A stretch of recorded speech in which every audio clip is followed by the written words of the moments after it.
Unatazama Ndizi TV Afrika.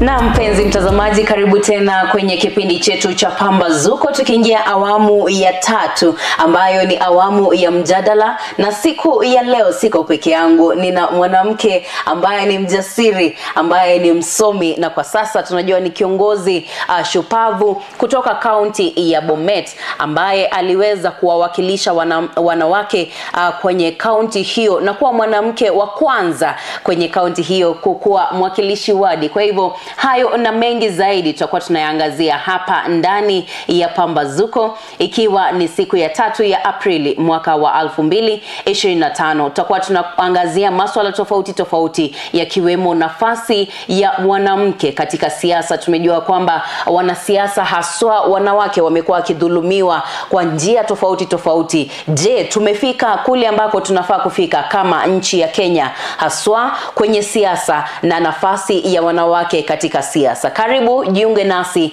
Langu jina Jacinta Nyabeta, na kwa sasa najua kwamba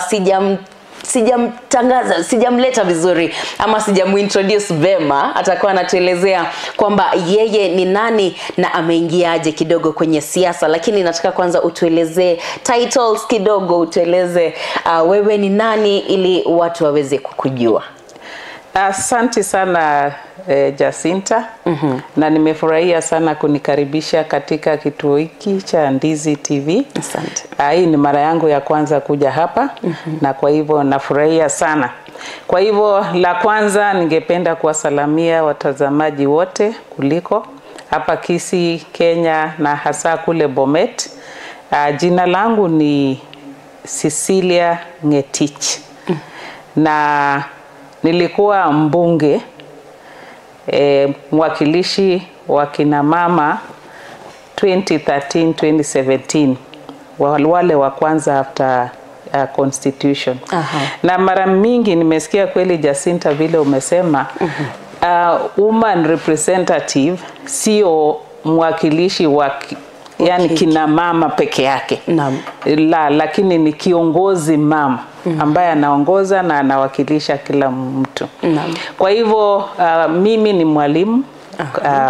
Nimefunza shule za sekondari na pia kuongoza kuwa principal na senior principal, chief principal. Alafu ndio nikaingia bunge. Nikakuwa mbunge ukule bunge 2013-2017. Baadaye nimekuwa katika uongozini hapa na pale, lakini kwa sasa hivi niko board member katika kituo cha Lake Victoria South Water Works Development Agency, na pia mimi ni board member wa County Public Service Board ya Bomet. Kwa hivyo nimekuwa katika uongozini na nafurahia kazi yangu, na nimefurahia sana kuja hapa manake tuko jirani. Na wahenga walisema kwamba sisi especially kule Bomet roots zetu zilikuwa hapa Kisii. Kwa hivyo hata nikafanya utafiti kidogo, nikasikia clan yetu ya Ebasweta ilitoka hapa. Ni kweli. Asante sana. Karibu sana. Na tunashukuru kwa sababu ulitenga muda na kuja kuzungumza na watazamaji wetu asubuhi hii ya leo. Kwa hivyo labda kama una swali lolote kwa Cecilia Ngetich, ungana nasi kwenye mtandao wetu wa Facebook @Ndizi TV News Digital, ama mtandao wa YouTube @Ndizi TV News. Utaweza kutuuliza swali lolote ama kutuma tu jumbe kutuelezea wewe unahisi vipi kuhusu nafasi ya wanawake katika siasa nchini Kenya. Tukianza tu kwa sababu tunajua kwamba ulikuwa kiongozi wa wanawake, jinsi umesema si mwakilishi wa wanawake. Naam, kiongozi mwanamke wa kwanza kaunti ya Bomet. Ilikuwaje safari hiyo, ilikuwaje mpaka ukajikuta kuwa kiongozi wa kwanza mwanamke kwenye kaunti hiyo ya Bomet? Asante sana Jacinta. Katika kazi yangu ya ualimu mara mingi huwa kuchangamka na watu wote, wazazi, wanafunzi, jamii. Ndio. Na nilipoendelea kufundisha, na by the way mimi ni mwalimu hodari wa biolojia. Napenda sana sayansi. Hata nikaenda nikasimamia kituo kikubwa katika Afrika ambaye inaitwa Center for Mathematics, Science and Technology Education in Africa. Kwa ufupi ni SEMASTEA. Kwa hivyo mwanzo wangu kuingia siasa, ikawa wakati ule nilikuwa pia kiongozi katika shirika la Kenya Secondary Schools Heads Association. Kwa hivyo leadership ilianza hapo. So na wakati nilipokuwa nikiongea kila wakati, wenzangu wananiambia wewe unaweza kuwa mwanasiasa. Wewe unaweza kuwa. Kwa hivyo napenda kuongea. Ndio. Kuongea na watu, napenda kuhamasisha watu, kuhamasisha watu. Kwa hivyo wakati mmoja nilipokuwa nikifanya kazi yangu ya mwalimu ama uprincipal kule Mogotio. 2008 tulipoteza mbunge wetu kwa ajali ya ndege ambaye ni the late Lona Laboso. Na watu walikuwa wamefurahi sana kabisa kwa sababu huyo alikuwa mbunge wa kwanza wa kike kuchaguliwa. Ndio. Na walikuwa wamefurahia sana. Ikawa tu bahati mbaya hiyo ajali ikatokea, alafu wakaaga dunia. Watu wakawa wanasema tunataka mwanamke aje atuwakilishe. So mimi nikiwa shule kule Mogotio High School, nikaona delegation wamekuja, tafadhali tunakuomba ukuje. Tutakuchagua ukuwe mwakilishi wetu hapa Sotik constituency. Sasa nikajaribu kueleza, remember 2007 mimi sikuwa katika kinyang'anyiro kile. So na hata sijaelewa maneno ya siasa. Lakini wakasema hapana, you see, tumeangalia tukaona ni wewe peke yake ndio unaweza chukua hii nafasi. So shingo upande nikatoka. You see, hata sikuwa nimejitayarisha, sikuwa najua kule katika kiwanja ya siasa iko aje. Lakini nikatoka, nikajitokelezea, nikajaribu, tukakuja, tukakimbia. Lakini hapo katikati kukawa na mazungumzo tena. Hii familia wanalia sana, na tumeona kuna msichana kutoka hiyo familia, wacha tu tumpe heshima hiyo familia, tumchague. Ndipo the late Dr. Joyce Laboso alichaguliwa. Mimi nilipokosa kuchaguliwa nikaendelea na kazi yangu ya ualimu. Kwa bahati mzuri, kwa sababu wakati huo hii sheria mingi haikuwa ya kuacha kazi 6 months tu haikuwa imekuja. Kwa hivyo ile notisi nilikuwa nimepeana kule katika TSC haikuwa ime-expire. So nikaenda nikawaambia nimerudi. Kwa hivyo na nikaendelea. Sasa wakati constitution ilipokuja 2010, watu walikuwa bado na ile ahadi ya kwamba tulikutoa kule ukakuja kweli, lakini haukupata, ilikuwa bahati mbaya. This time unachukua hii kiti. Na pia mimi wakati huo katika kazi yangu ya ualimu nilikuwa nimefika kiwango cha juu zaidi, yani chief principal, ambaye hakuna cheo ingine wangojea kule juu. Nikaona nikasema pengine hii itakuwa nafasi nzuri sana ili nipate kwenda sasa kazi yangu ya retire kule, alafu nifanye kazi. Na kweli kabisa wananchi na wakazi wa Bomet walifanya jambo mzuri. They kept their word. Kwa sababu nilipokuja nilikuwa na wengine tulikuwa tunang'ang'ania na wao kiti wawili peke yake. Unajua wakati huo Jacinta ilikuwa mpya. Watu walikuwa hawajaelewa hii nafasi ya mwanamke, na kuna senator, kuna governor. Ikawa watu wanachangamka hata na viti zile zingine. Lakini hii ya wanawake wanasema wanawake mnaamua ya mweni. So ikawa na pia katika ile kazi yangu ya ualimu nilikuwa nilikuwa nimefunza miaka mingi kwa hiyo eneo ya Bomet kwa sababu nilikaa kule Kaplong Boys High School 6 years. Nikakuwa principal Kaplong Girls High School 7 years, na kazi yangu ilikuwa mzuri sana. Kwa wakati huo wote nilikaa Kaplong Girls, tulikuwa tunaongoza. So kila mmoja alikuwa anajua Kaplong Girls kama ni huyo, kama ni huyo. So I won Jacinta with 98%. So ikawa ilikuwa ni kama rahisi kwa sababu ya ile ahadi, kwa sababu ya kazi yangu na kwa sababu ya watu wananipenda. Na pia mimi ni mfanyikazi. Mimi ni mfanyikazi kwa sababu katika yale shule the results were excellent. Niliset foundation hadi sasa. Katika somo langu lenyewe la biolojia, mimi pia huwa naongoza na nilikuwa nafundisha. Kwa hivyo ikawa, I think it was give back time. Na kwa sasa tumeona kidogo tukiangazia labda masuala ya elimu, kwa sababu nimesikia kwamba ulikuwa chief principal wakati fulani. Kwa hivyo umesimamia walimu, umesimamia wazazi na wanafunzi.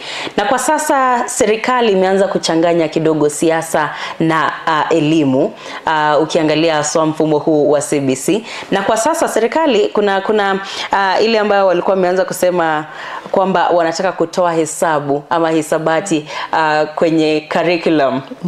Kidogo labda utueleze, niliona kwamba koti ilikataa jambo hilo. Lakini labda je, wangefanikishwa kutoa hisabati kwa hiyo muundo huo wa CBC ama kwenye masomo, je, wanafunzi wangekuaje? Jacinta, ningependa kusema ingekuwa pigo kubwa kwa katika idara ya elimu kwa sababu hesabu ni changamoto, inachangamsha ubongo. Unajua hata nilikuwa nakumbuka kuna wakati kulikuwa na kipindi cha chemsha bongo. Na hiyo ilikuwa ni hesabu, na wakati wetu Jacinta tukiwa shule ilikuwa hesabu ilikuwa inawekwa kuwa ya kwanza in the morning first. Na mwalimu alikuwa anaingia anasema tuko na hii changamoto, toa kitabu 2 ongeza 3 alafu ufanye hii 3 times 4 divide by 5 and 6. Sasa unaanza kuchangamsha bongo lako.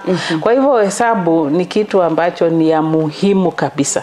Na hakuna somo ambalo halihitaji hesabu. Hata kama utaenda kuwa engineer, ukiwa una design kitu, design is about systemic, you must get the measurements correct. So kama ujue hesabu utajuaje yale measurements? So sikubali, na walimu wote hawakubali kabisa somo la hesabu kutolewa katika masomo. Hiyo itakuwa pigo kubwa sana katika somo zote. Na watu wengi bila kuelewa wanasema hesabu kwamba ni ngumu. Lakini kweli kabisa hesabu sio ngumu. Na mbona hata wale wa mama mboga wanajua, wanasema nimekuuzia nyanya ya 200, umenipea 1000, si wanaelewa change. See, that is simple mathematics.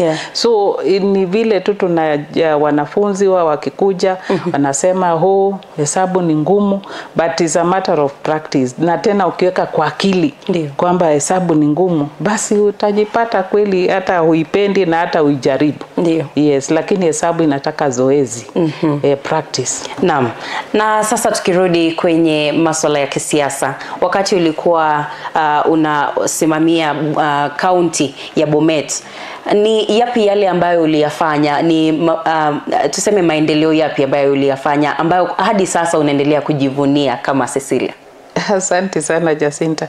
Kwanza kabisa ningependa kuelezea watazamaji, na wengi wao wanajua. Kiti hii ya wakilishi wa kina mama iliwekwa katika katiba ili kuwapea kina mama ile platform ya kuonyesha uongozi wao.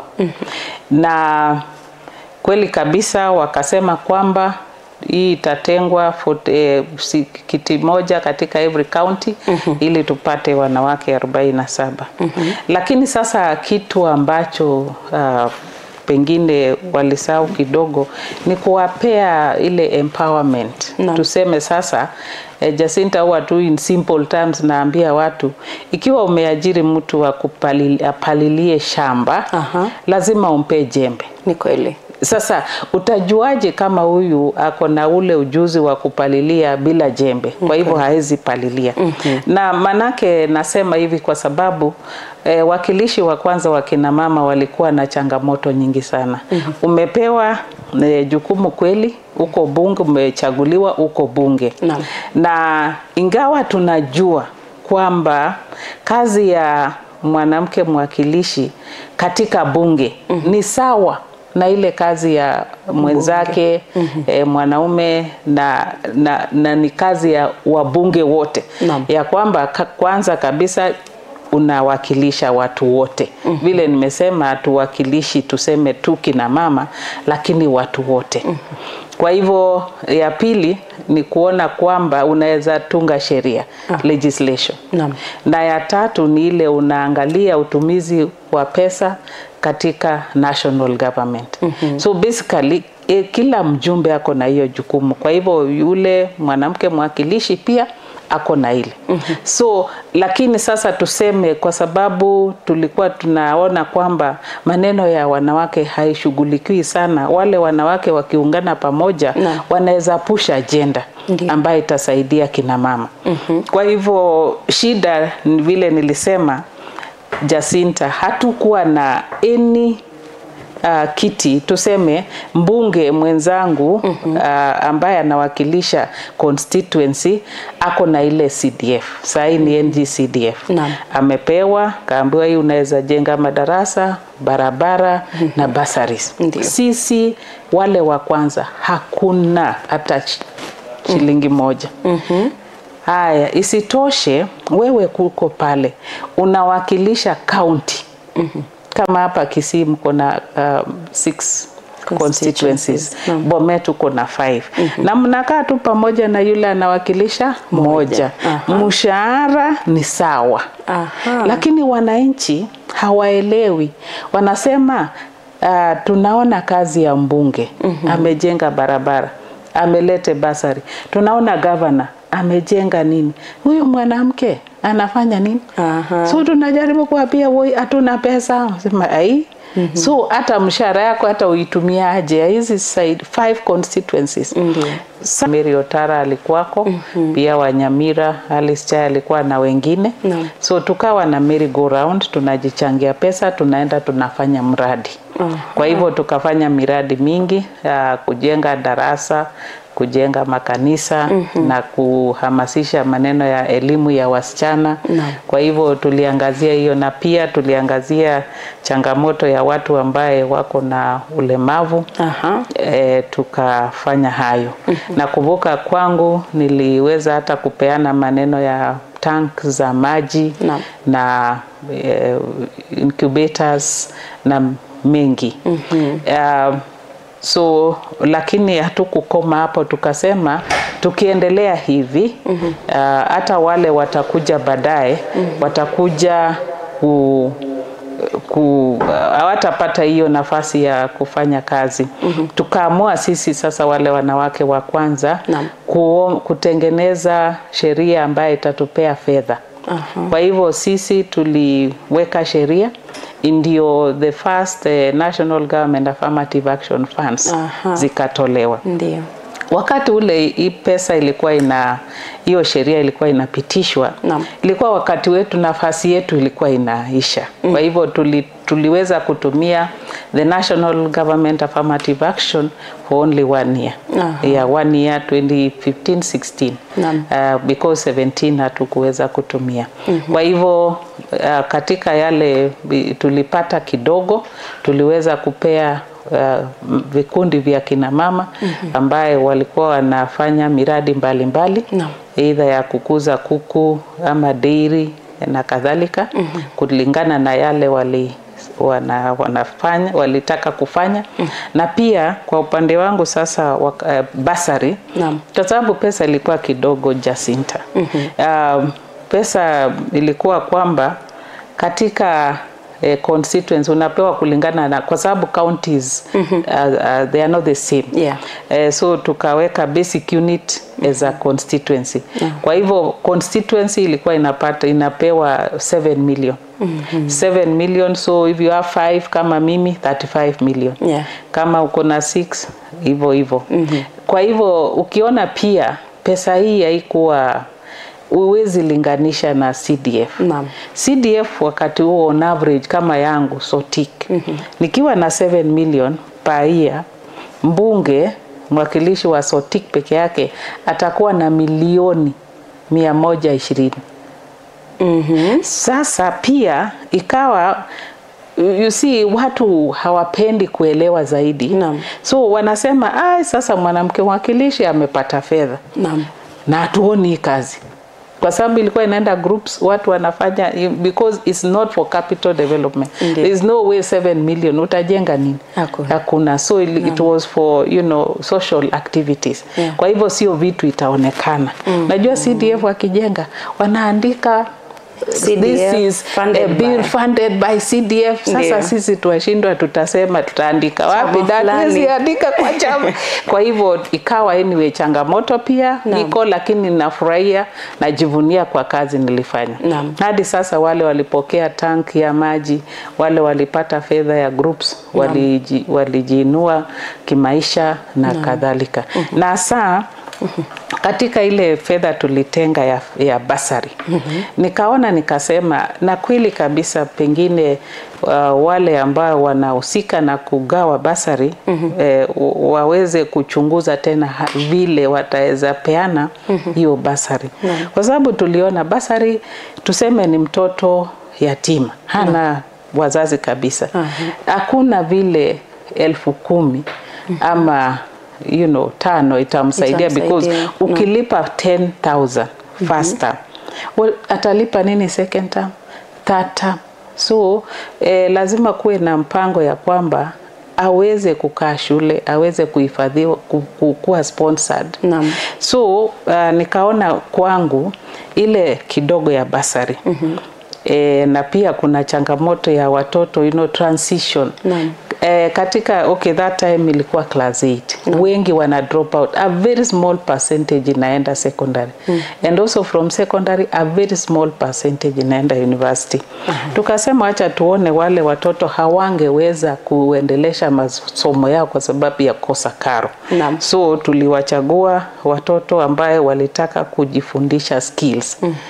Tukawa fully sponsor for a course in the local they are called vocational vocational training centers.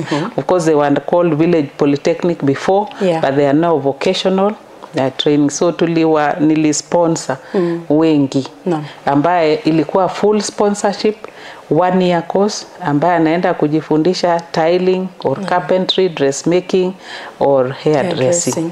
Na wanafurahi because wakitoka hapo wanaanza kazi yao. So this is maybe the way we should empowering the less fortunate people in the society. Nikimalizia, kwa sababu najua pengine wanasiasa Jacinta wanaongea mingi, ni sawa tu. So nikimalizia nitasema kwamba pia najivunia kwamba wakati wangu nilipokuwa bunge, na vile nilikuwa nimekuelezea, kazi ya mbunge ni kuwakilisha, kutunga sheria na pia do oversight. Niliweza kuweka sheria ya an act of parliament ambaye inaitwa the Kenya Engineering Technology Act. Hii ni kwamba iliweza kuanzisha body ambaye inaweza fanya registration ya wale ambao wanahitimu katika technical institutions. It's a body that registers, Kenya, engineering registration board na register hata kama we ni artisan ama technician ama yule engineering technologist, you now have a home, they register. Kwa sababu the Engineering Board of Kenya ilikuwa ina recognize only wale wamefanya engineering ambaye hawako kwa laini ya teknolojia. Kwa hivyo hii ilikuwa breakthrough kabisa, kwa sababu mara nyingi hao walikuwa wamewekwa kando, wanaitwa watu wa mkono, yet they are the most important people, kwa sababu Jacinta, hata ukiwa architect kazi yako itakuwa kuchora tu. So unampea tu mtu karatasi, ndio hiyo hiyo itakuwa nyumba.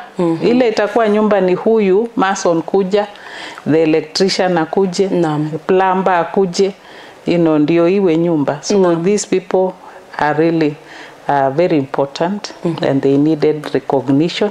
Na pia tulikuwa tunaona changamoto ya vyumba kuboromoka kwa sababu walikuwa wanatumia watu ambao hawajahitimu. Kwa hivyo mtu sasa akitaka kujenga nyumba anaweza enda hiyo bodi aseme nataka mason ambaye amehitimu, kwa sababu you can charge them if they do the wrong thing. So Jacinta, mimi ningependa tu kusema nilifanya kazi ambayo watu wangu bado wanafurahia mpaka sasa. Naam. Na ni kweli uliweza kufanya kazi kwa sababu unaona ulikuwa unafika vitongojini pale, unazungumza na watu na pia kutengeneza hizo act and kutengeneza sheria mpya. Lakini kwa sasa tuseme viongozi wanawake kidogo tukiangazia, sababu tumekuwa tukiona gavana aliyekuwa gavana Kawira Mwangaza alitolewa afisini na baadaye akakuja kusema kwamba wale walimtoa ni kwa sababu yeye ni mwanamke, na ni sababu kubwa ambayo alitoa. Akasema kwamba wale waliniogopa, ama wakasema kwamba wale ambao walinitoa walikuwa na tahasubi ya kiume, ndio maana walinitoa afisini na mimi nilikuwa nafanya kazi yangu. Unafikiriaje kuhusu Kawira Mwangaza? Lakini labda kabla haujajibu, niliona video fulani ambayo pia wanaume kutoka Meru wakizungumza, wakisema kwamba Kawira Mwangaza aende nyumbani. Wakati wa kwanza, wakati walikuwa wanataka kumtoa lakini hawakufanikiwa, wakisema kwamba kwa sasa aelekee nyumbani, ametuchosha, aende akashike mimba. Hivyo ndio walisema wanaume hao, wakasema hivyo. Kwa hivyo ni baadhi ya yale maneno mabaya ambayo walikuwa wanatamka kumfanya Kawira Mwangaza atoke afisini. Sijui wewe labda maoni yako ni yapi kuhusu labda tuzungumzie ama tuangazie kesi chake Kawira Mwangaza. Naam Jacinta, na pia labda pole kwa kukataza. Ni jambo ambalo pia viongozi wanawake wanalipitia wakiwa serikalini, mambo kama hayo, labda watu kuongelesha ama kuambia kwamba waende jinsi Kawira aliambiwa na hao wazee. Je, ni jambo ambalo pia linatokea?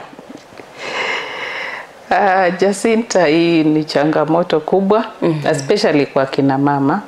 Na kama tunatumia mfano wa Kawira Mwangaza, ningependa kusema hivi, hiyo tamshi ya watu ya kwamba ni ile uchokozi, uchokozi, kuchokoza mama, akidegrade ya kwamba kazi yako ni kuzaa na kitchen na kulinda watoto. That's what they really meant. Na ningependa pia kusema hivyo kwa sababu walipotamka hivyo, tuangalie pia gavana wa Nakuru. Alipoenda pia kujifungua. Sasa wanalalamika, wewe ulienda ukajifungua, sijui umekataa kurudi. Sasa where? Okay, if now Mwangaza was so unaona ni ile uchochezi. Kwa hivyo ningependa kusema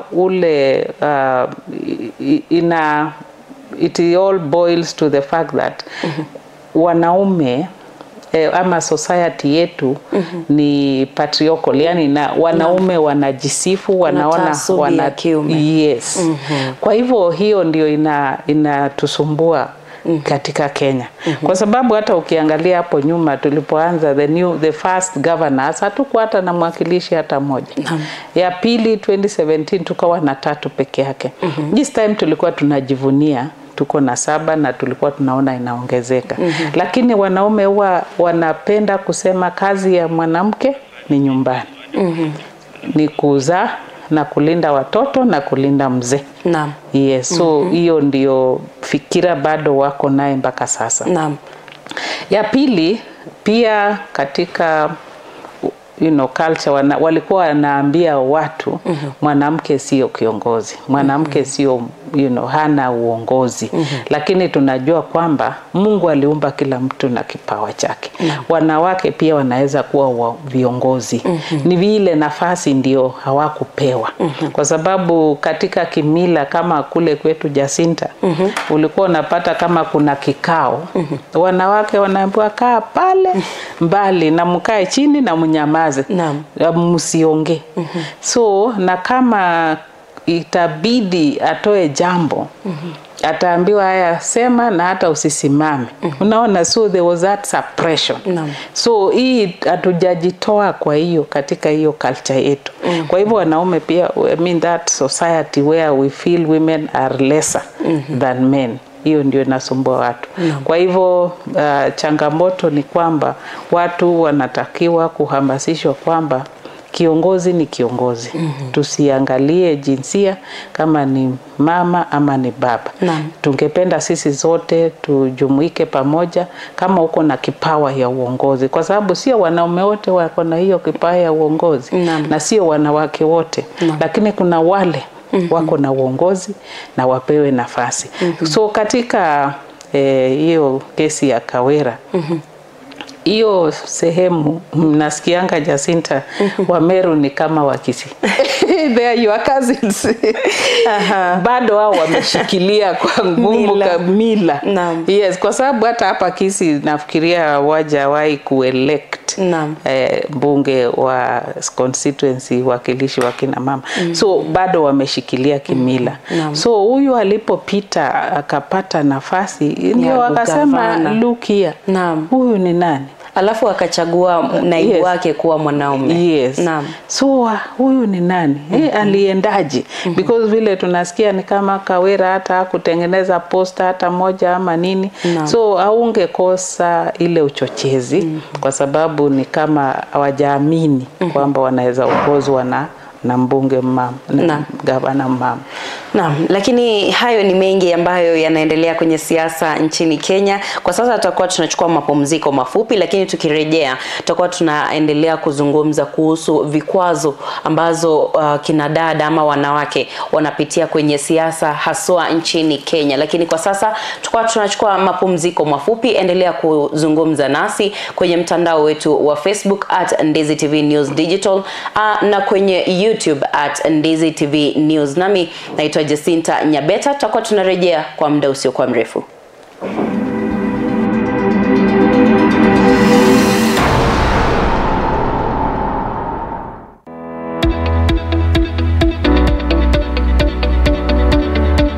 Umekuwa ukitafuta chuo ambacho kipo mahali tulivu, cha kisasa na kinachotoa mafunzo yatakayokuwezesha kupata kazi nyakati hizi, na kina walimu waliohitimu. Bas Camel Park Training College ndicho chuo hicho. Wana courses za diploma na certificate kama housekeeping management, tourism management, food and beverage sales management, fashion design, cosmetology, information communication technology, graphic design, film production, broadcast journalism, marketing management, business management na zingine nyingi. Pia wana short courses kama vile computer packages, front office management, digital marketing, video editing na zingine nyingi. Admission inaendelea. Mwandikie barua msimamizi mkuu wa chuo hicho pamoja na vyeti vyako vya KCSE au result slip. Pia unaweza jisajili mtandaoni kwa tovuti yetu ya www.camelparkcollege.co.ke au upige simu kwa 0755386594 au 0753915354. Tupo katika barabara ya Kisii Kilgoris. Camel Park Training College, empowering excellence, inspiring innovation. At the end of the day, the goals are simple: safety and security. Welcome to Young Force Services K Limited, where we provide high-quality technology-based security services such as alarm systems, CCTVs, fire backups, and many more. We believe security begins with warm attitude and a productive relationship with the people. At Young Force Services K Limited, we offer biddable prices for residential properties, industrial properties, commercial properties, institutions, and hospitals. We are committed to providing reliable quality protection to a variety of industries through custom design strategies, expertly trained security guards, and excellent customer services. For more information, call 0795 518 989 or 0735 364 418 or 0781 518 989. Email youngforceservicesltd@gmail.com or onemwell123@gmail.com or info@yfsltd.co.ke. Visit our website www.yfsltd.co.ke or visit our office in Milimani Estate next to Ograf Foundation or Azimio Business Complex opposite Palmas Hotel. Young Force Services K Limited, we believe in security with a human touch.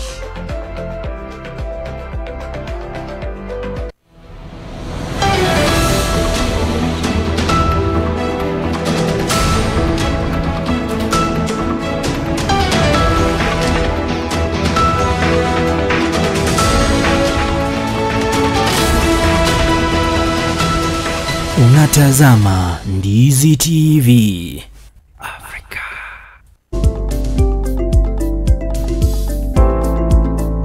Karibu tena mpenzi mtazamaji wa Ndizi TV Africa, tunapoendelea na mjadala wetu katika kipindi chetu cha Pambazuko awamu ya 3 ya mjadala, ambapo siku ya leo tunazungumzia masuala ya nafasi ya wanawake katika siasa na pia kuelezea kujaribu kuelewa ni yapi ambayo wanawake wanayapitia katika uwanja huu wa kisiasa. Karibu sana, naitwa Jacinta Nyabeta, ninaye mgeni wangu studioni Cecilia Nyetich ambaye tunaendelea kuzungumza.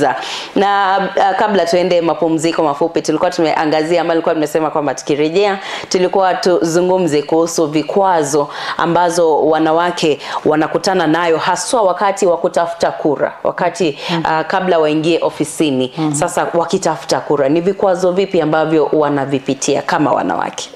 Asante sana Jacinta. Kuna vikwazo ambayo moja wao ni ile kwamba tulisema hapo mbeleni kimila, culture, ambaye kuna katika Afrika na hata dunia nzima hawajawahi kukuamini kwamba mwanamke anaweza kuwa kiongozi. So kuna hiyo shida. Kwa hivyo hiyo lazima tutumie sensitization ambaye watu wajue kwamba Mungu aliumba binadamu sawa na akapea kila mmoja kipawa chake. Kwa hivyo kuna wanawake wako na power ya kuongoza, pia wanaume pia. Na tunasema kwamba tuende pamoja. Najua mara mingi tukisema mwanamke wanasema sasa nyinyi mnataka viti vya bure, sio bure. Na sio tunataka kuangatua, tuende pamoja. Changamoto ya pili ni kwamba ile marriage institution. Vile tumesema unasikia mtu anachokozwa kwamba enda kwako uzae. So katika ile marriage institution iliweka mwanamke katika nafasi tu ya kulinda watoto ya chini hapo. Na ukae na watoto na mchunge mzee.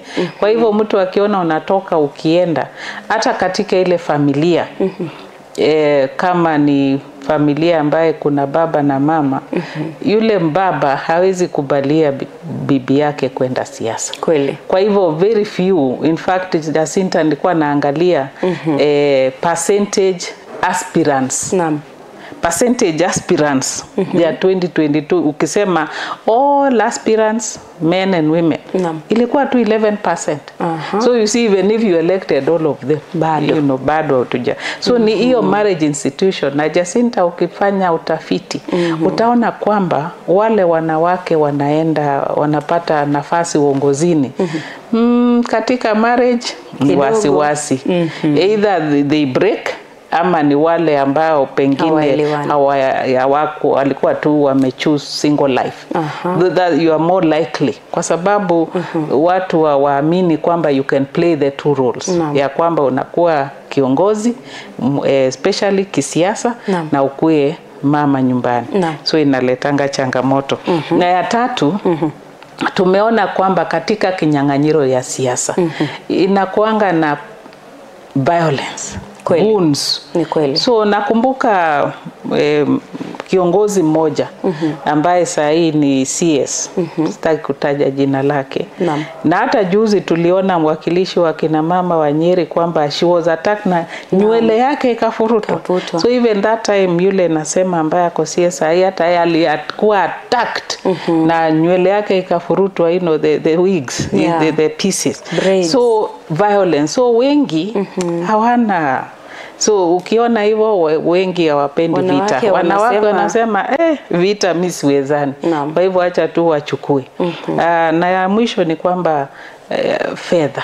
Tumeona kwamba Kenya yetu hii sasa ukitaka kutafuta kiti cha siasa chochote ile lazima uwe na pesa.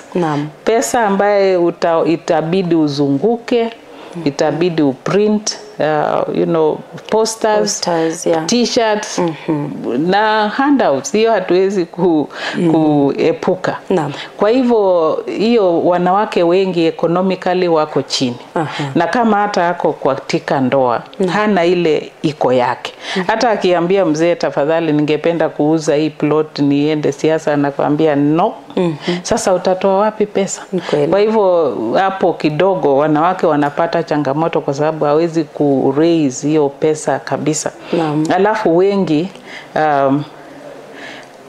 itabidi wajifunze, you know, confidence ile ya kuongea na watu. Kwa sababu tangu utotoni hawajapatiwa ile practice. So ile self esteem, you know, confidence hawana. You know, utapata tu ataongea tu kwa unyonge ile akina mama. So mtu anasema sasa huyu anaongea nini? Kwa hivyo tuko na hayo na mengi ambaye sasa pia katika vyama hawajapea nafasi wanawake katika ile decision making. Ukiona hata board ya, you know, board election board utapata ni wawili tu, wengine kina baba. Utapata wale wakachama katika, you know, constituency level ni wanaume. So hiyo lack of representation at various levels of decision making, unapata kwamba ni wanaume. So they are not given a chance, wanakanyangiliwa chini sana. Na pia wananchi hawaja, you know, siasa kuna uongo mwingi sana. Na hii propaganda ambayo watu hutumia katika siasa, wanajua wanawake wako na emotional attachment ya kila kitu. Ama wanakuwa depressed wakisikia. Unajua mtu anatunga tu utusi. Unatusiwa tu you know, atatumia labda physical appearance nini, atumie chochote kumpea jina mbaya.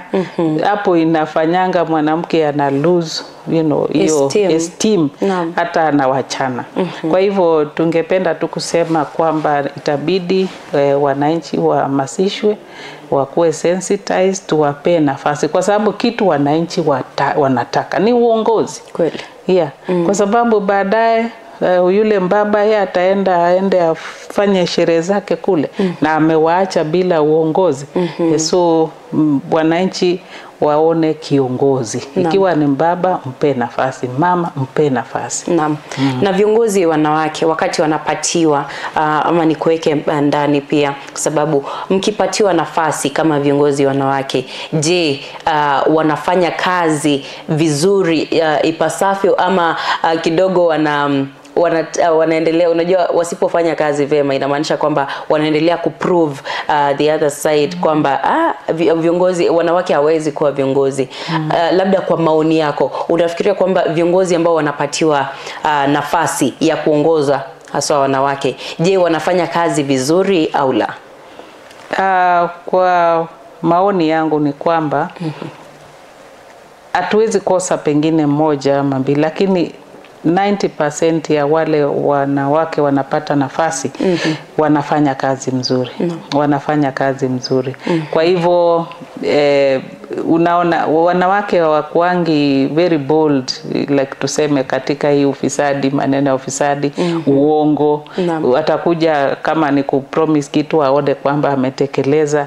So najua hawaangaziwi kazi yao, lakini wanafanya kazi mzuri. Ningependa kutoa mfano ya Soti constituency. Yule the late Dr. Joyce Laboso alipochaguliwa kuwa mbunge, alifanya kazi mzuri sana hadi akarudishwa mara ya pili, na hadi sasa ukiuliza wakazi wa Soti wanasema sisi tumezoea mama, kama tungepata mama tunajua kazi inaendelea.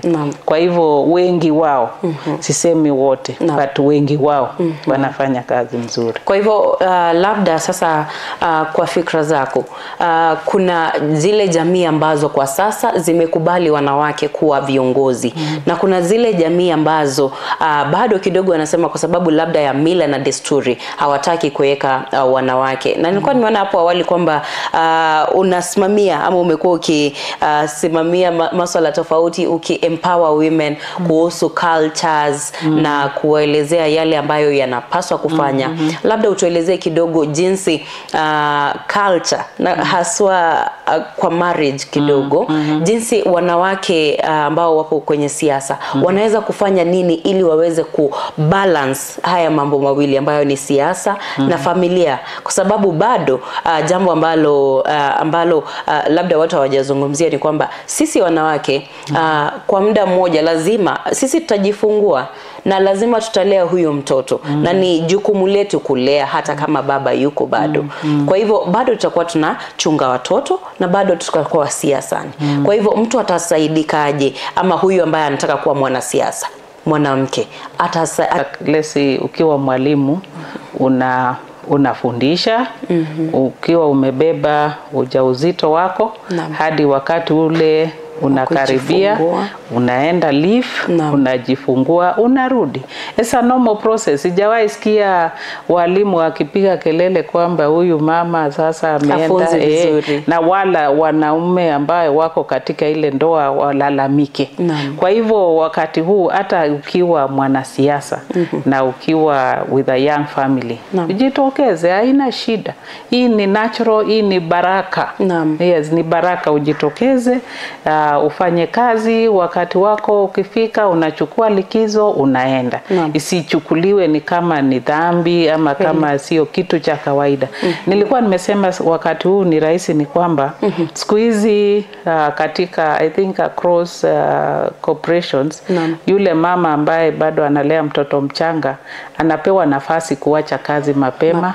Na hata institutions zingine wametenga pahali mtoto anaweza kuwa hapo, analetwa hapo, anamnyonyesha, akirudi pengine msaidizi wake anamleta, anamnyonyesha, anaenda. So lazima jamii tuchukulie maneno ya uzazi positively, na hata yule baba ambaye yako hapo, kwa sababu mama tumepewa kipawa sana.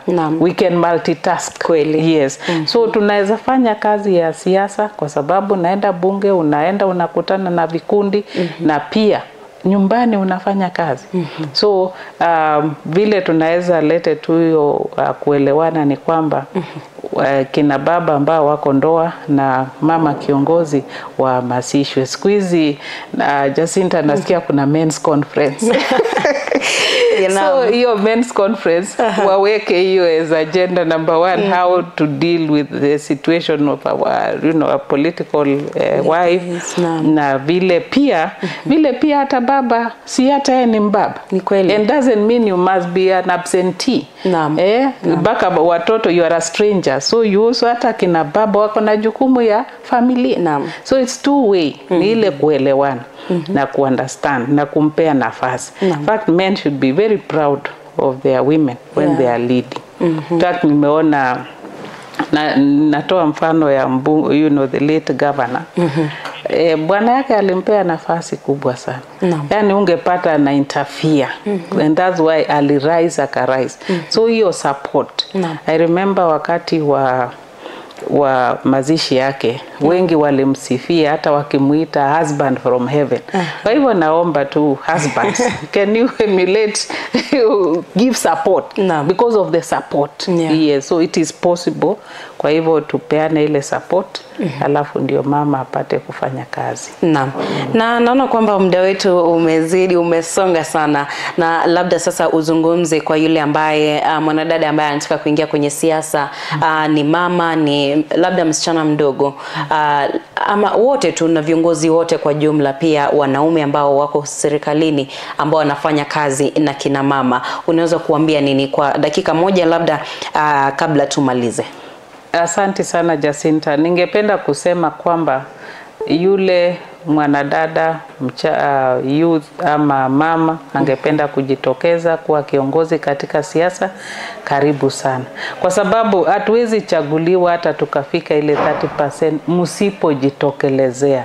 Na there is always a first time, yani ile coming out, first step. Nasemeka Chinese usema the 1,000 miles, journey of 1,000 miles begins with one step. Take one step, that one step ya kusema ningependa kuongoza. Alafu ya pili ni kwamba tafuta let's say seek for mentorship. Tafuta kiongozi ambaye ameshawahi kufanya, akueleze, akupe motisha na njia ambayo utakayo tembea katika hiyo kutafuta hiyo nafasi. Na pia wakati focus tuseme kama mimi everywhere wanajua mimi ni napenda elimu, napenda kuhamasisha kina mama. So choose a particular mission that unataka kuenda kuongoza. What is your role? What do you think you want to change in the society? So na ukue pia na